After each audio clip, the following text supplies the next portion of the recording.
Y bueno, enseguida voy a permitirme leer una breve semblanza de nuestro invitado especial. Miguel Amaranto nació en el distrito Coyotún, provincia de Chiclayo, departamento de Lambayeque, en Perú.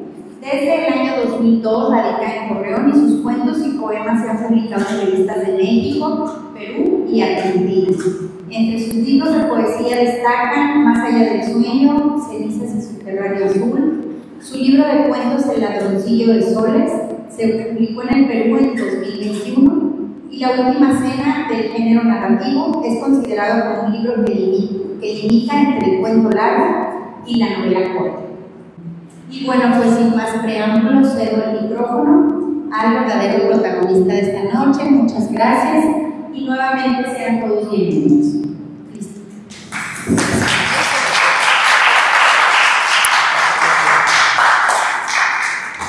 Hola, buenas noches o tardes, como todavía nos estamos acostumbrados a decir, ¿no? Mientras no se oscurezca, todavía es tarde, dicen por ahí.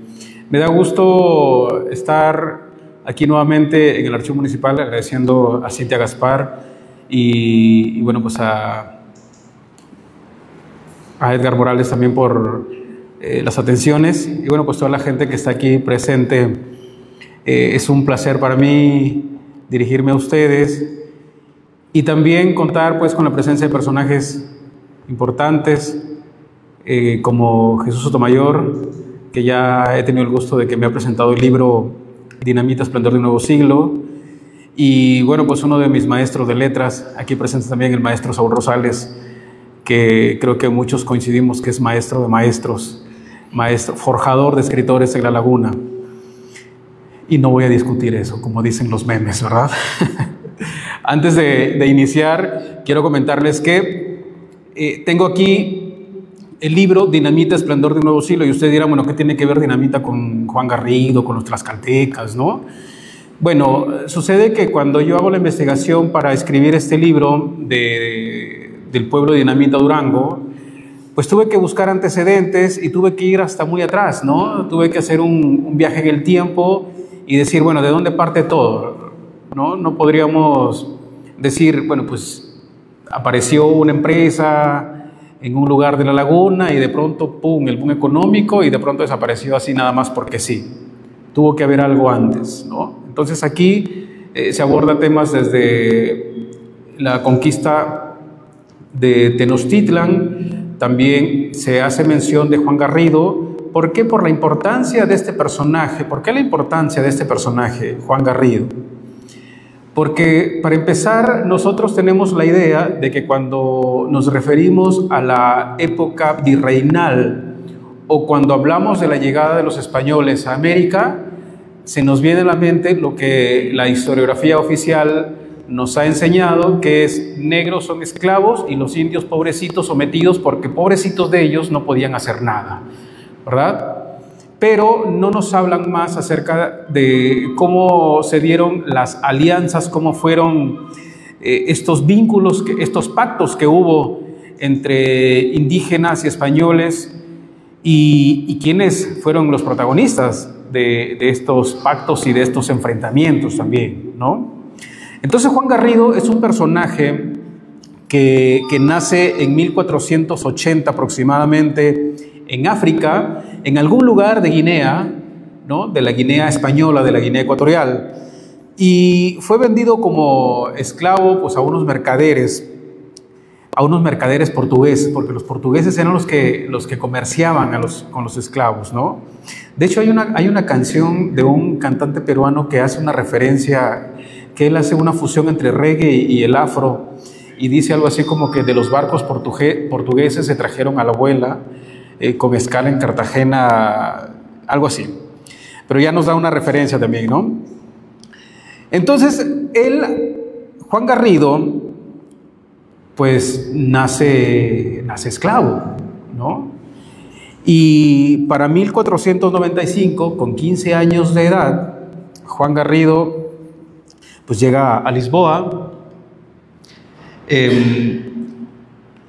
y en Lisboa es probable que haya obtenido su libertad, pero su libertad gracias a a que probablemente quien fuera su dueño habría ya fallecido, ¿no? Porque de esa manera se podía obtener la libertad, pero también de otra manera que se llamaba el acto de ahorría, ¿no? Que era, este acto de ahorría consistía pues en que un esclavo podía hacer un pacto con su dueño, ¿no? Para financiar algunas expediciones, como lo hicieron varios africanos, de hecho, en América, ¿eh? No solamente Juan Garrido, sino que varios lo hicieron. Y después ellos tenían que pagarle nuevamente al dueño, y de esa manera obtenían su libertad. Aquí tenemos estas diapositivas que he realizado para ustedes. Y bueno, pues partiendo del problema historiográfico con respecto a estos personajes, ¿no? La narrativa tradicional ha simplificado la construcción novohispana al binomio español-indígena, ocultando la participación de grupos étnicos y alianzas estratégicas complejas, es lo que les venía diciendo. Entonces solamente es España indígena, pero hay poca referencia o poco se habla de aquellos personajes africanos que participaron activamente y que fueron generales, no solamente esclavos como tal, sino que fueron generales y que estuvieron frente a batallones, pues incluso no solamente de grupos de otros negros, sino también incluso de españoles, ¿no? Que de hecho luego también pasa con los ejércitos indígenas, que hubo generales indígenas, sobre todo tlaxcaltecas, que también tenían a su mando a militares españoles. Entonces, personajes como Juan Garrido, el conquistador africano, y los tlaxcaltecas, aliados estratégicos de Hernán Cortés, básicamente, demuestran que la Nueva España fue resultado de múltiples contribuciones étnicas y culturales. Y aquí quisiera hacer un paréntesis con el asunto de la hispanidad, ¿no? ¿Qué es la hispanidad? Generalmente se está tomando como este afán de enaltecer, endiosar o glorificar la llegada de los españoles como salvadores de los indígenas o de quienes fueron sometidos, en este caso, por los aztecas. La hispanidad como tal más bien es esta fusión, ¿no? Lo que viene después, el resultado de no solamente de estas alianzas, sino también de estos vínculos pues, afectivos que hubo entre españoles, indígenas, y tanto españolas y con hombres indígenas y españoles con mujeres indígenas, ¿no? Entonces, digamos que somos el resultado de toda esta mezcla, ¿no? Yo me acabo de enterar que mi bisabuelo, mi tatarabuelo era chino.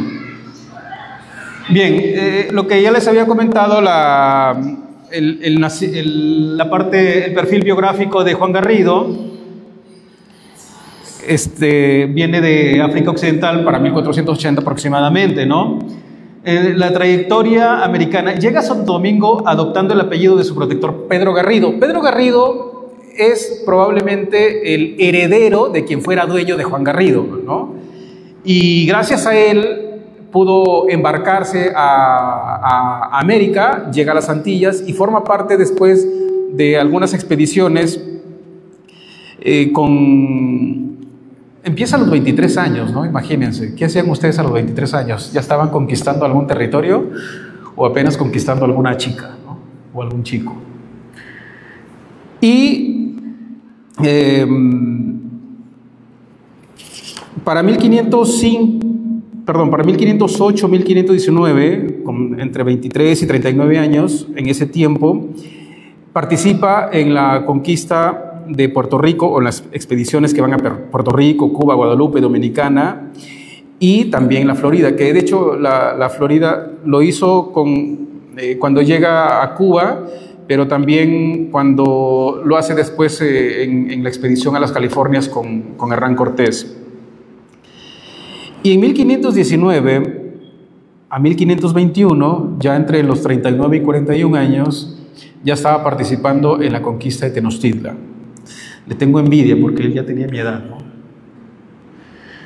Y también, bueno, de hecho participa en las expediciones antillanas con Ponce de León antes de unirse a la empresa cortesiana, pero antes de unirse a Cortés se une a las filas de Diego de Velázquez, ¿no? Que Diego de Velázquez luego fue el gobernador de Cuba, que luego quiere capturar a Hernán Cortés y luego manda a Pánfilo de Narváez, que luego, bueno, vamos ahorita para ese lado.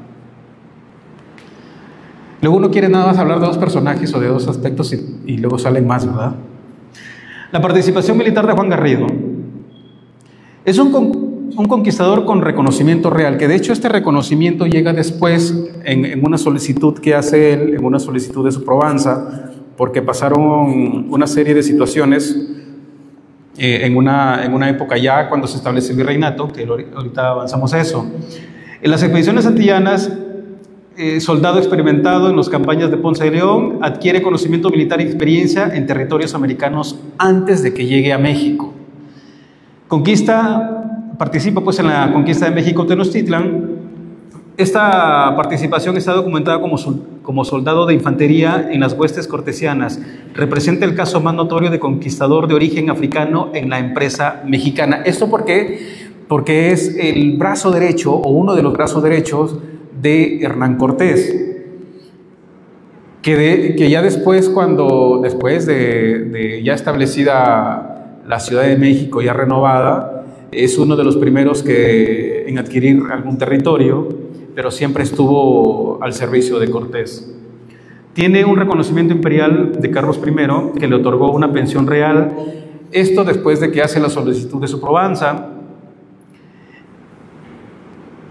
Y su participación, el significado histórico, su participación demuestra que el sistema hispánico permitió la movilidad social basada en méritos militares independientemente del origen étnico. Pero eso de aquí también viene con una cuestión importante. Cuando Garrido es libre, no solamente, bueno, ahí no concluye, digamos que ya su libertad total, ¿no?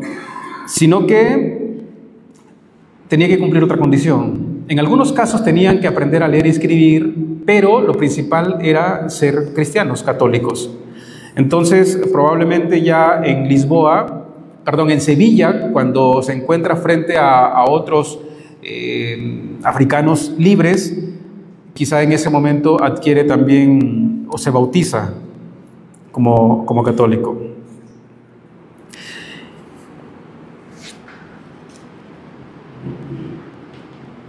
Ahora, de hecho, hay seguramente, algunos de ustedes seguramente han leído El Lazarillo de Tormes.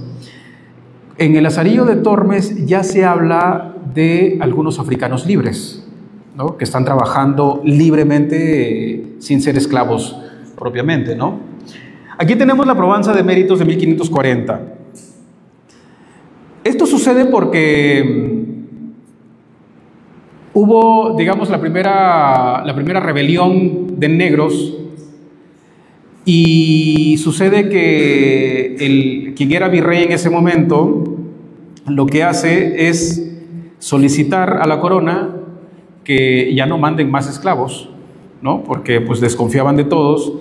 Además, justo en ese año que sucede la rebelión, días antes habían apresado a Nuño Beltrán de Guzmán, que este tipo fue uno de los sí conquistadores expedicionarios más sanguinarios que hubo, y que gracias a él pues muchos otros expedicionarios pues que cargaron con esta etiqueta, ¿no? del español sanguinario. Lo bueno es que lo condenaron y que murió encadenado, porque él sí quemaba las casas de los indígenas, él sí arrasaba con todo. Por eso fue también que lo condenan. Y lo denuncian, de hecho, sus mismos soldados.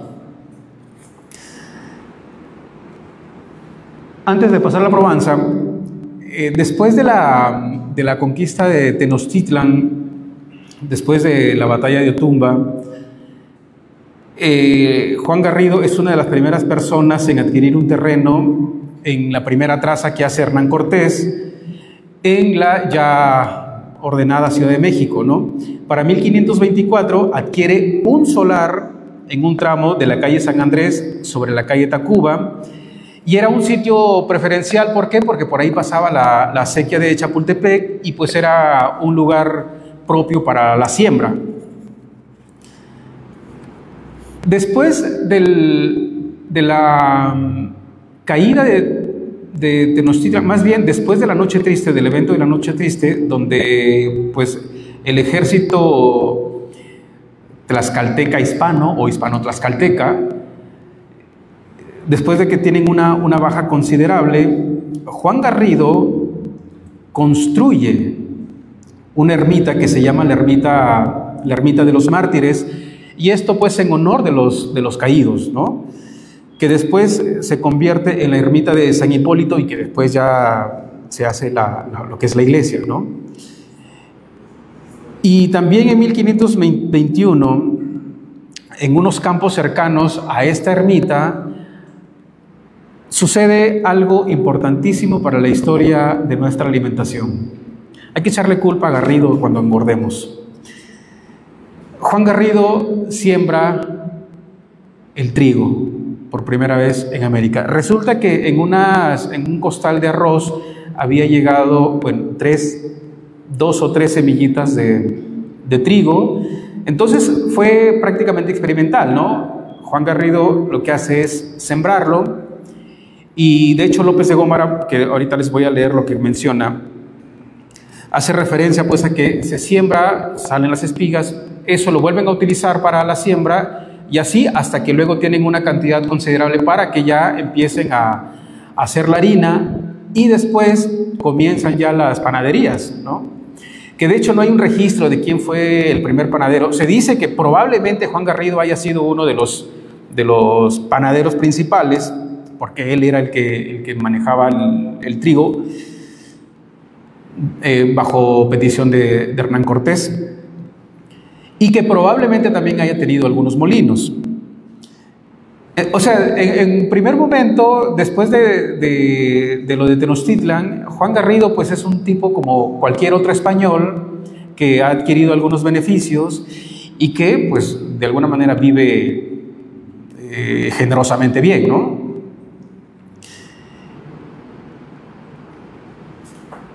Que de hecho también hay haciendo otro paréntesis dentro de los paréntesis que hago, si se me olvidan los paréntesis me recuerdan por favor dónde cerrarlos. Hay una investigación, o más bien una referencia que hace el Inca Garcilaso de la Vega de cuándo se introduce el trigo en el Perú. Hay algunos que lo manejan como que en el Perú fue la primera vez que se siembra el trigo, la primera vez en América, pero esas investigaciones omiten la participación de Juan Garrido, ¿no?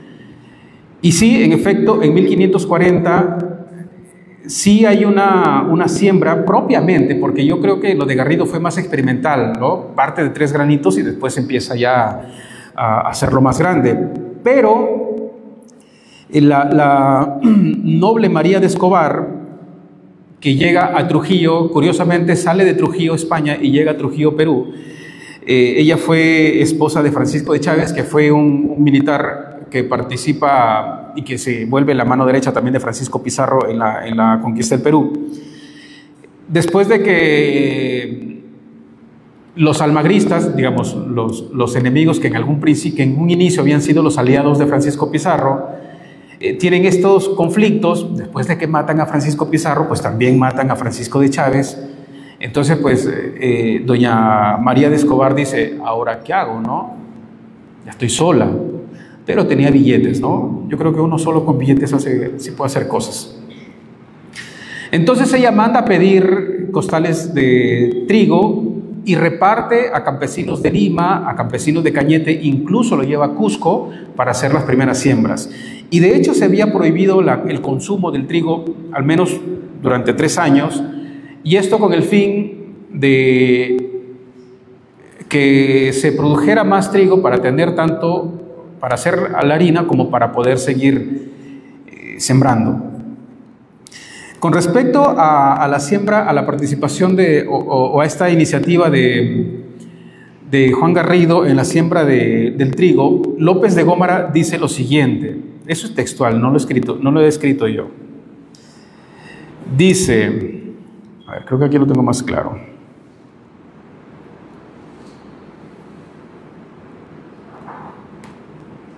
Lo que dice López de Gómara,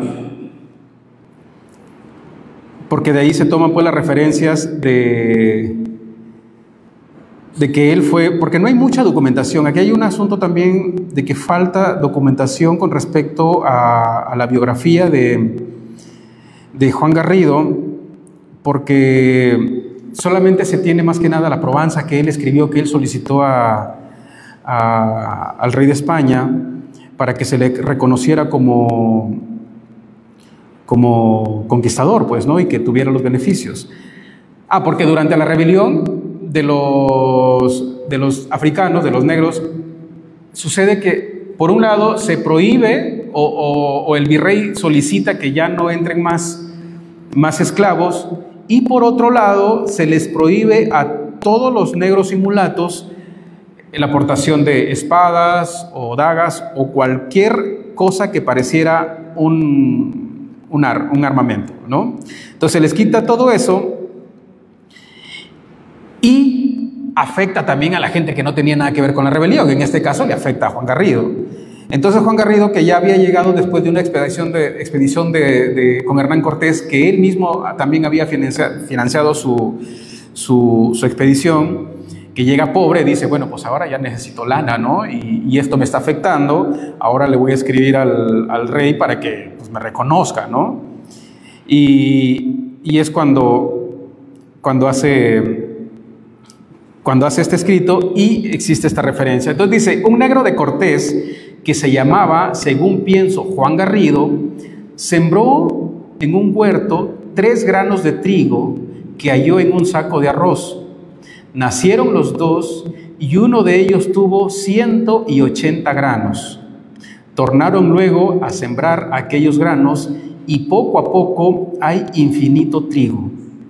Da unos 100 y 300 y uno más lo de regadío, y puesto a mano siembra uno y ciega otro, y otro está verde, y todo a un mismo tiempo. Y así hay muchas cogidas por año, a un negro y esclavo se debe tanto bien. Lo que López de Gómara técnicamente omite es que Juan Garrido pues ya no era esclavo. Y aquí, por ejemplo, dice, a propósito del albur, dice aquí, y así hay muchas cogidas por año. Se refiere a las cosechas, ¿no? Si no, imagínense que le estaríamos agradeciendo a Juan Garrido. No solamente el trigo, sino también otros placeres. Fue miembro de la expedición de Antonio de Carvajal en Michoacán y Zacatula en 1523, ya con 44 años. En 1524 aparece en el Cabildo, primero como portero y luego como guarda de agua, estas aguas que venían de Chapultepec, ¿no? Su función era llamar a los regidores el día de la sesión para poner mesas y bancos. ¿Qué hacen ahora los que llaman a los regidores? Bueno, entonces aquí tenemos este documento, es parte de la probanza o de la solicitud de probanza que hace Juan Garrido. Tenemos pues que es una fuente primaria fundamental porque es lo que hay, ¿no? Es lo que está en el Archivo General de la Nación. Es un testimonio personal dirigido al rey detallando servicios militares en Antillas y México. Menciona su situación familiar, casado con 3 hijos, pero en situación de pobreza económica. Aquí ya después de haber hecho o de haber financiado sus propias expediciones, ¿no? Porque él quería ser reconocido todavía. Él llevaba en el corazón estas ganas de ser reconocido como conquistador, como militar también, ¿no? Esto está en el Archivo General de Indias, en Sevilla, este documento que forma parte del corpus de probanzas de conquistadores que solicitaban mercedes reales, que no solamente lo hizo Juan Garrido, que de hecho los tlaxcaltecas también hicieron estas solicitudes, que ya luego vamos a hablar de ellos, ¿no? Refleja la situación común de muchos conquistadores que tras los momentos iniciales de la conquista enfrentaron dificultades económicas a pesar de sus servicios.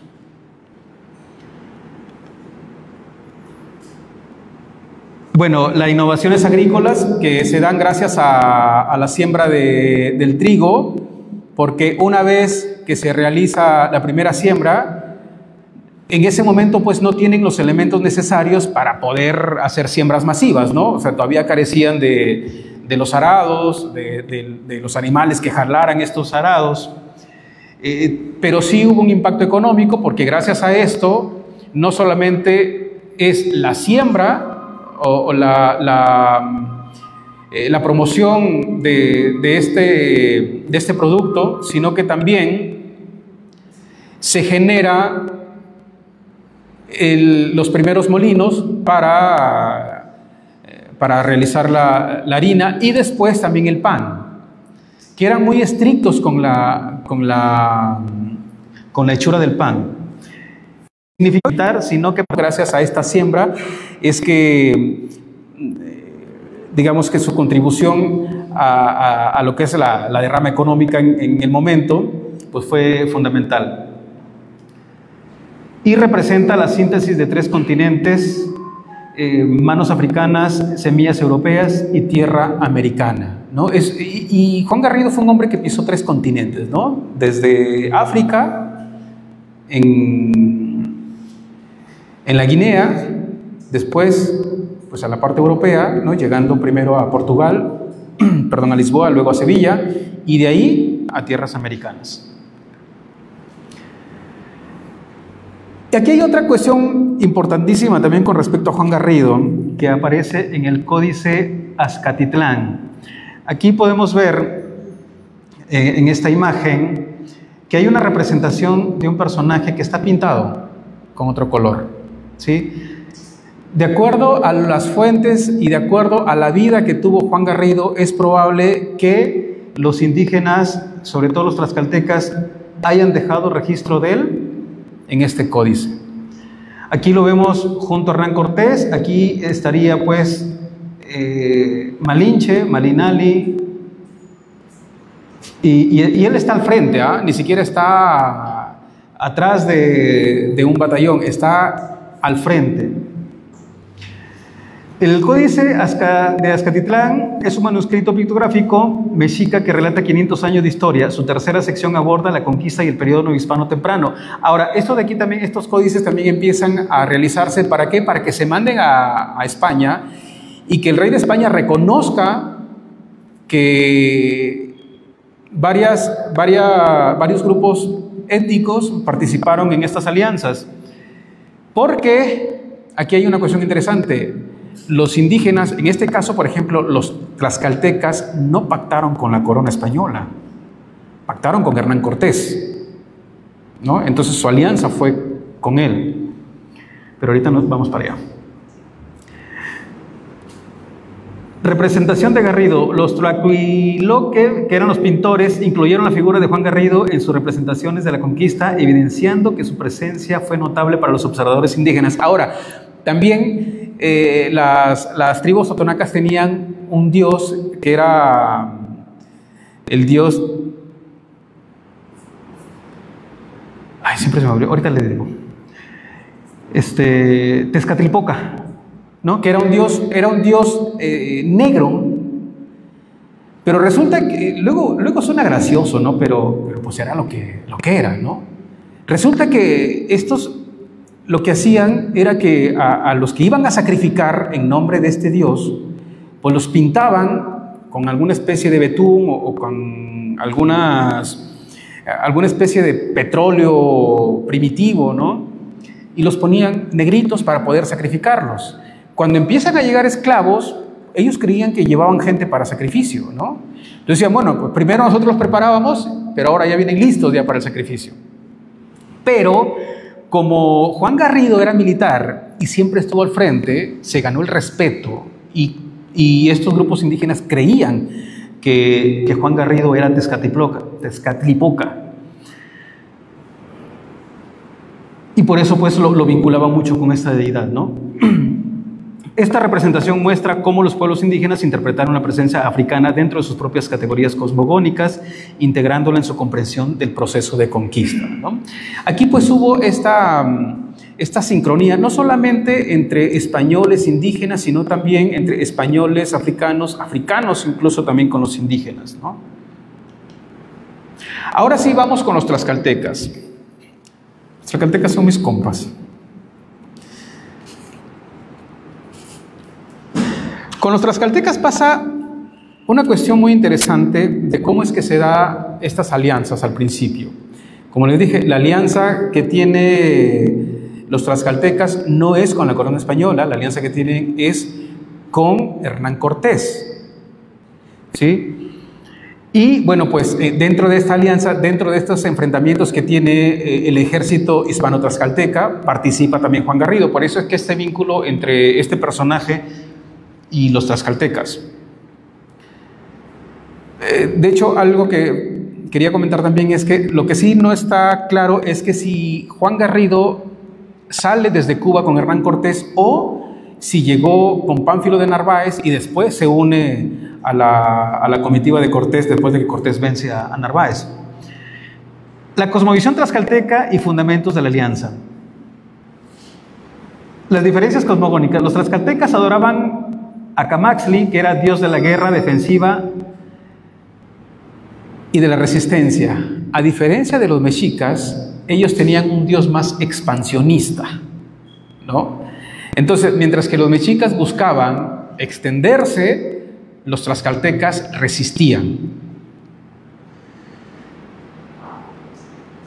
El concepto de la guerra justa, la cosmovisión tlaxcalteca concebía la guerra como resistencia legítima contra la opresión, proporcionando marco conceptual para justificar la alianza con los españoles. Cuando Hernán Cortés está en busca de los aliados, hay una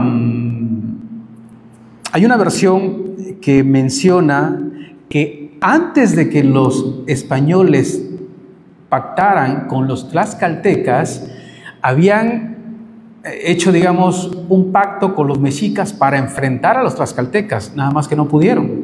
Los tlaxcaltecas fueron una cultura muy resistente que, si nosotros pensáramos en lo que es la ucronía dentro de la historia, ¿no? Esto de las posibilidades, ¿qué hubiera pasado si? Probablemente si no hubieran llegado los españoles, los tlaxcaltecas habrían sido los que de todas maneras habrían conquistado Tenochtitlan, porque ya los mexicas estaban en decadencia. Cuando se da estos enfrentamientos en Tenochtitlan, los mexicas también tenían enfrentamientos con otros pueblos, sobre todo con un pueblo que también era poderoso, los tarascos. Y con ellos, o ante ellos, perdieron también territorios. Entonces, mientras que por un lado estaban pues con los tlaxcaltecas y los españoles, por otro lado también se estaban enfrentando con los tarascos, pero los tarascos ya estaban ganando territorio. Aquí lo que sí es que dentro de cómo podríamos ubicar las estrategias militares que existían, tendríamos que quitarnos también esta idea, como les dije en un principio, que pues los españoles llegaron a salvar, ¿no? O sea, no llegaron a salvar a nadie, porque no venían a salvar a nadie, ¿no? Si nosotros tendríamos que ubicarnos en un contexto histórico, ubicarnos en su época, bueno, pues era parte de sus actividades militares, de sus actividades de expansión y de sus actividades que tenían que ver pues con la búsqueda de riqueza. Entonces, hacer un juicio de valor a estas alturas como que no nos queda, ¿no? Pero, pues obviamente, bueno, no venían ni a salvar a nadie, y tampoco nadie estaba esperando ser salvados, ¿no? Pero lo que sí es que, ¿por qué se habla de una decadencia mexica en cuanto a las estrategias militares? Porque hay que recordar que existían las guerras floridas, estas guerras pactadas, ¿no? ¿En qué consistían estas guerras? En que, bueno, por un lado, estas guerras consistían nada más, no solamente en matar al enemigo, principalmente era capturar. ¿Para qué los capturaban? Pues para los sacrificios, ¿no? Entonces, si había un enfrentamiento entre mexicas y tlaxcaltecas, el objetivo principal era, pues ambos buscaban sus prisioneros, luego ambos los llevaban como a su templo mayor, y desde ahí pues los sacerdotes pues les hacían bye, rodaban, morían, y los que estaban abajo se los comían, ¿no? Y para los mexicas, digamos que invadir a los tlaxcaltecas no era conveniente, porque con estas guerras floridas lo que hacían era que mandaban a sus guerreros más jóvenes para entrenarlos ahí, ¿no? Claro, esto no quiere decir que no hubo muertes. Obviamente sí había muertes en esos intentos de captura, ¿no? Pero también era como que, bueno, si bien es cierto, los mexicas estaban en decadencia, todavía tenían poder, ¿no? Pero era como si yo les dijera ahorita, bueno, yo soy mexica, ustedes son de otros pueblos, ustedes son totonacos, tarascos, tlaxcaltecas, yo les digo, bueno, vamos a jugar a la guerrita, ¿sí? Ustedes corren, yo los caso, pero les voy a dar chance de que también casen algunos de los míos, pero yo tengo que ganar siempre, ¿sí? Entonces los mexicas tenían que ganar siempre, si no, imagínense, ¿no? Dentro de su cosmovisión estaba la experiencia multiétnica, sociedad. Ya tenían una sociedad confederada que incluía nahuas, otomíes y otros grupos étnicos, proporcionando experiencia previa en manejo de sociedades diversas. Es decir, esta cosmovisión les permitió también establecer vínculos con los españoles. Ahora, también hay que entender que no era que los tlaxcaltecas necesitaran a los españoles, o que los españoles, bueno, pero lo que sí es que los españoles sí necesitaban a los tlaxcaltecas, ¿no? Porque, fíjense, después de la Noche Triste, Cuitláhuac habría pedido a los tlaxcaltecas que entregaran a los españoles, y habría sido fácil para ellos. ¿Por qué? Porque pues no superaban en número, y porque los españoles estaban en Tlaxcala, ¿no? Entonces era fácil capturarlos y entregarlos. Pero lo que sí hay que destacar enormemente era la capacidad de hacer alianzas, la diplomacia de Hernán Cortés. Sí, gracias a eso se logran estas alianzas, más que la necesidad de uno con otros, ¿no? De hecho, los mismos tarascos le dicen a Cortés, ve con los tlaxcaltecas, ¿no? Ahora, otra cosa es que dentro de lo que creían, por ejemplo, los mexicas creían, o dentro de sus premoniciones estaba que en algún lugar, en algún momento de la vida, iban a llegar unos hombres barbados de algún lugar del mundo, y que cuando ellos llegaran iba a significar su destrucción. No más que los tlaxcaltecas tenían otra. Ellos creían que en algún momento de la historia iban a llegar gente de otro lugar del mundo, y eso iba a representar su salvación.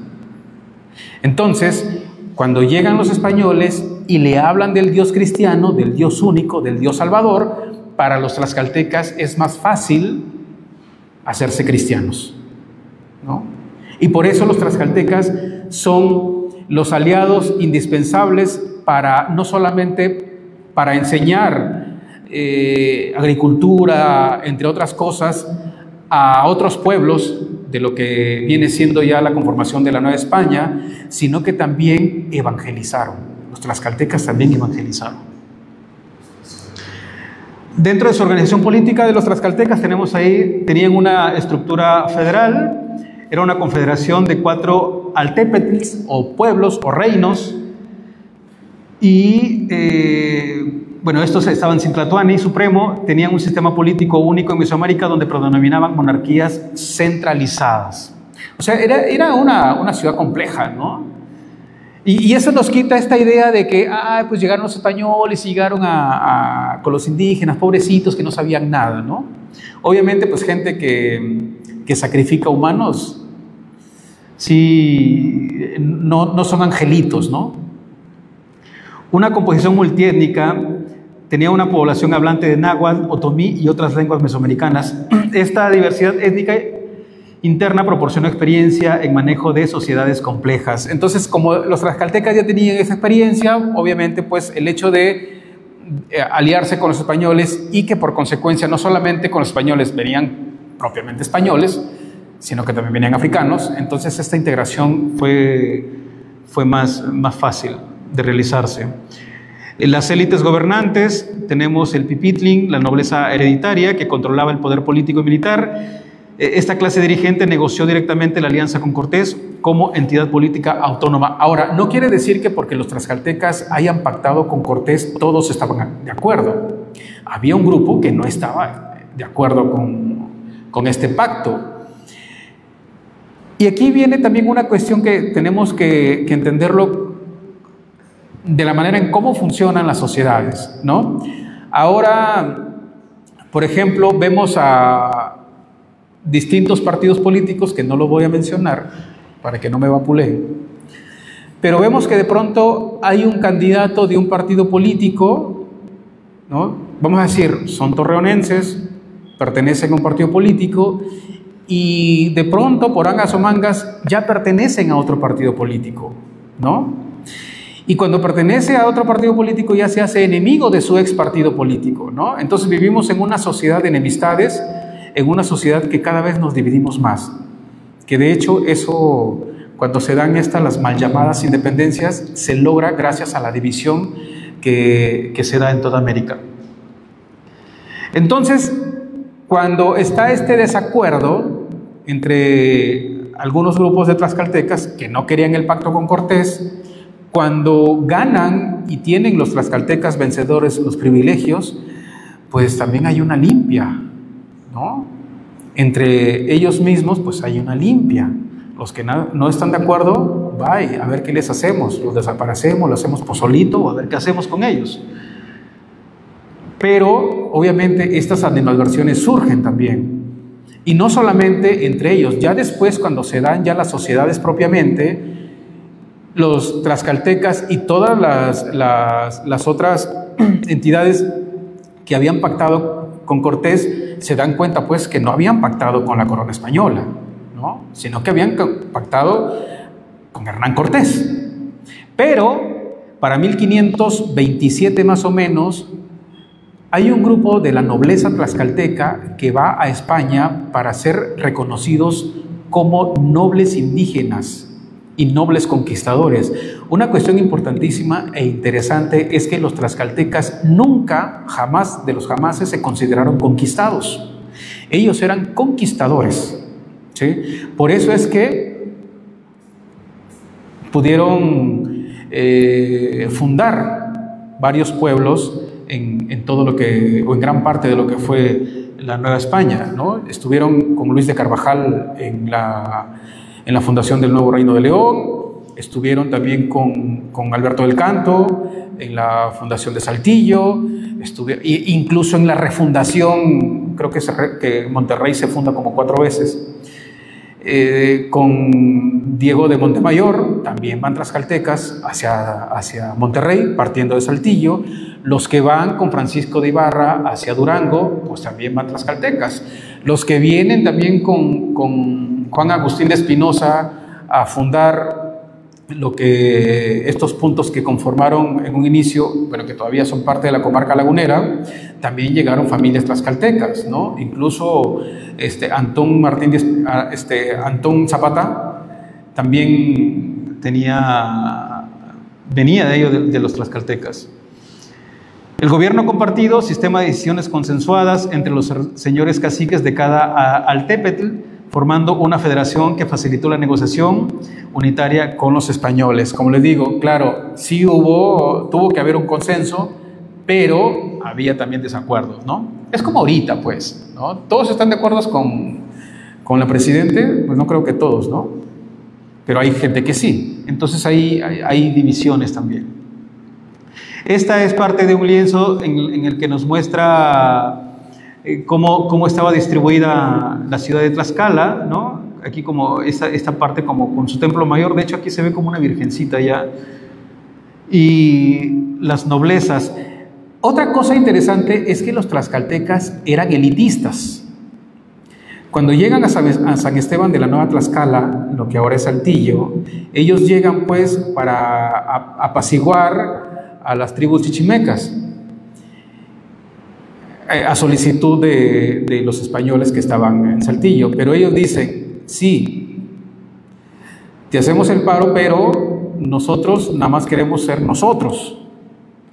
No queremos vincularnos con esta gentuza, sí los controlamos, pero pues no nos podemos vincular con ellos, pero tampoco queremos aquí españoles. ¿Sí? Solamente se unían cuando se hacía la Feria de Saltillo, que es una de las primeras ferias populares y famosas en la Nueva España, y también cuando tenían que pues, resistir ante los ataques de otras tribus, ¿no? Pero sí eran elitistas, sí.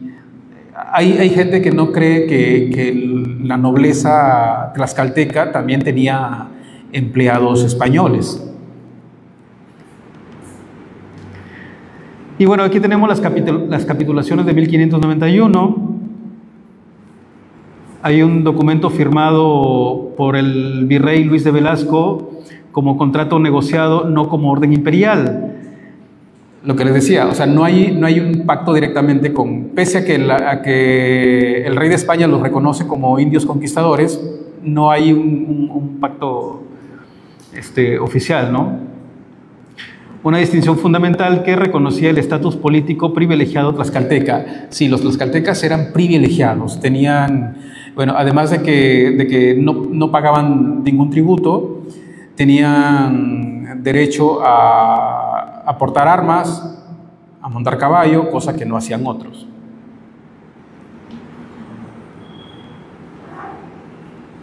El traslado de 400 familias tlaxcaltecas para fundar 6 poblaciones estratégicas en el septentrión novohispano, manteniendo privilegios particulares. O sea, llegan a San Luis, llegan a Monterrey, llegan a Saltillo, pero en cada uno de estos lugares son varias poblaciones que se fundan. Tienen privilegios otorgados, exención de tributos, derecho a portar armas, uso de caballos, conservación de estructuras de gobierno tradicionales. Ellos tenían su cabildo, ellos tenían su propio cabildo. Todo lo que pasaba dentro de ellos, pues lo resolvían ellos, no los españoles.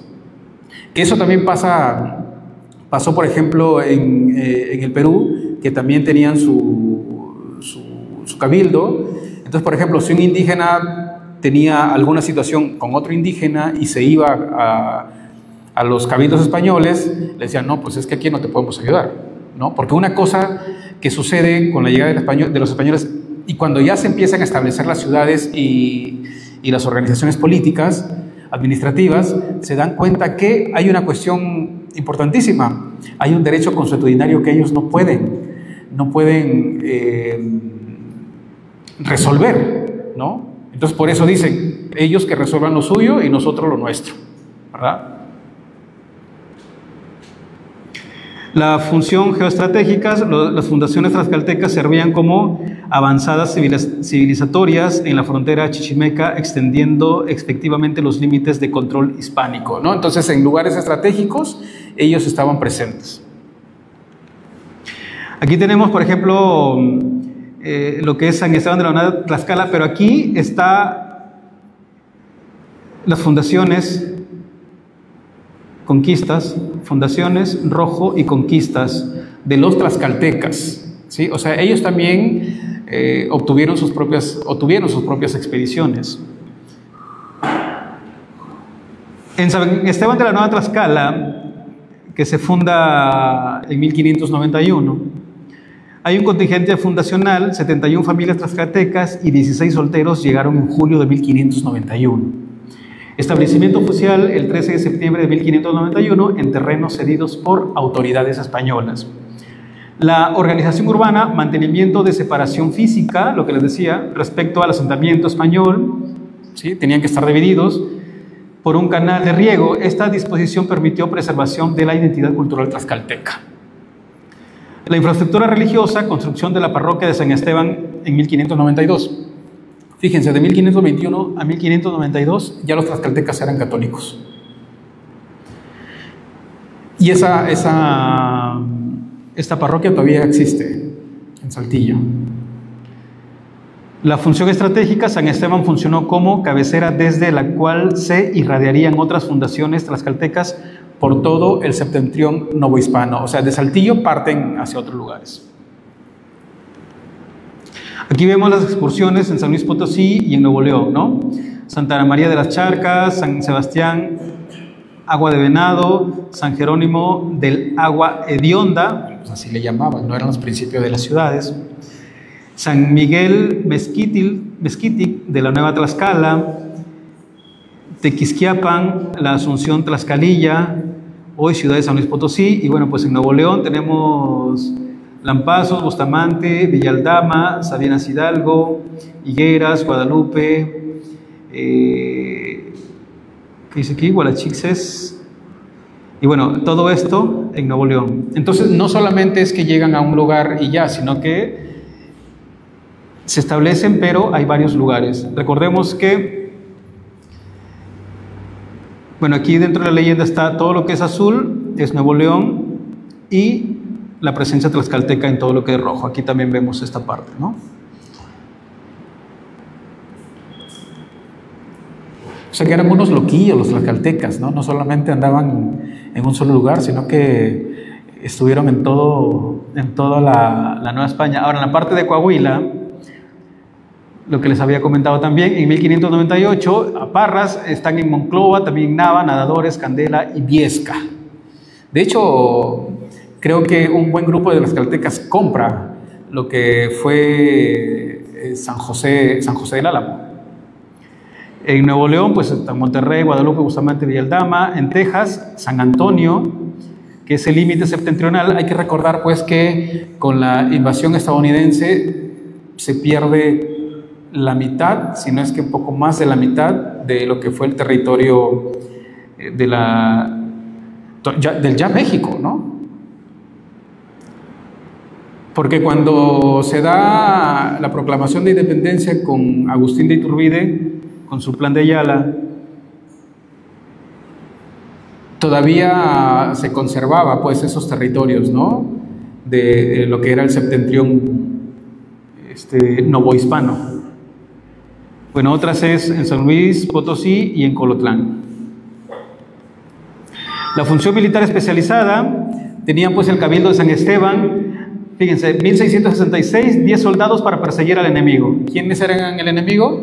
Bueno, pues no solamente algunos grupos chichimecas, sino también de pronto llegaban algunos apaches, ¿no? A hacer desorden. Defensa fronteriza, control de incursiones chichimecas, especialización, conocimiento del territorio árido septentrional. Ahora, también es importante mencionar que los tlaxcaltecas empezaron a replicar el armamento y las armaduras españolas, ¿no? Porque cuando los españoles estuvieron aquí, en cada enfrentamiento pues se iba desgastando lo que traían puesto, entonces tenían que reemplazarlo, y eso lo hicieron gracias a los tlaxcaltecas. La continuidad de funciones militares durante todo el periodo novohispano. Los tlaxcaltecas en Filipinas, esta es una historia épica. Los tlaxcaltecas conquistaron Filipinas, se enfrentaron a samuráis.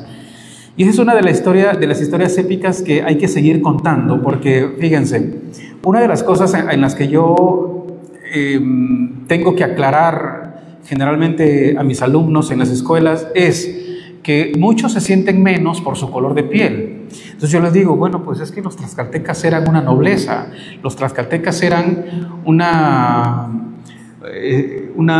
cultura guerrera que conquistó y no eran blancos, ¿sí? Y que también teniendo su color de piel distinta a la de los españoles, pues eran elitistas y eran nobles, ¿no? Entonces es importante que no solamente se hable como de los mexicas, como una historia idílica, romántica, ¿no? Incluso una historia un tanto negativa también, ¿no? ¿Por qué? Porque siempre pobrecitos los indígenas que vinieron a someterlos, ¿no? Sino que hay que hablar de lo que representó la unión de estas culturas y pues que somos el resultado de eso, y que durante 300 años tanto el virreinato del Perú como el virreinato de la Nueva España, que no fueron colonias, pues fueron las joyas de la corona española. Las conclusiones, bueno, los verdaderos constructores de la Nueva España: Juan Garrido, que es un ejemplo de integración africana en el proyecto hispánico; los tlaxcaltecas, aliados estratégicos en la expansión continental y transoceánica; el legado historiográfico, la necesidad de recuperar narrativas invisibilizadas. Es decir, vamos a hablar más de estos personajes que han sido una parte fundamental dentro de la formación de la Nueva España y de lo que ahora hemos heredado, ¿no? La Nueva España, la comprensión histórica, bueno, la Nueva España como resultado de múltiples contribuciones. La reflexión final, los héroes que México olvidó. La historia de Juan Garrido y los tlaxcaltecas nos recuerda que la construcción de la Nueva España fue una empresa colectiva, multiétnica y transcontinental, ¿sí? No fue una construcción solamente española. Su recuperación historiográfica no solo hace justicia a su memoria, sino que enriquece nuestra comprensión del complejo proceso histórico novohispánico. Ahora, no solamente existieron pues los mexicas, ¿no? Estuvieron los tarascos, los náhuatl, los tlaxcaltecas y un sinfín de grupos étnicos pues que también hicieron alianzas, también hicieron pacto, que también fueron parte del mestizaje y que pues no solamente fue una sociedad mexica, azteca, y que todos ellos pues representan o son quienes iniciaron lo que pues ahora hemos heredado, y que ellos también pertenecen a la identidad de lo que hoy es México. Muchas gracias. Yo soy Miguel Amaranto. Espero que esto, bueno, además de que es un tema extensísimo, porque la verdad me quedo corto con los tlaxcaltecas, aparte soy fan de los tlaxcaltecas, pues es un tema que es amplio, pero bueno, pues aquí he podido resumir de alguna manera. Les comento nuevamente, está el libro Dinamita Esplendor del Nuevo Siglo, que también abarca estos temas, está a 200 pesos, nadie se va a ir sin comprar. Ya tengo órdenes ahí para que cierren la puerta. Gracias.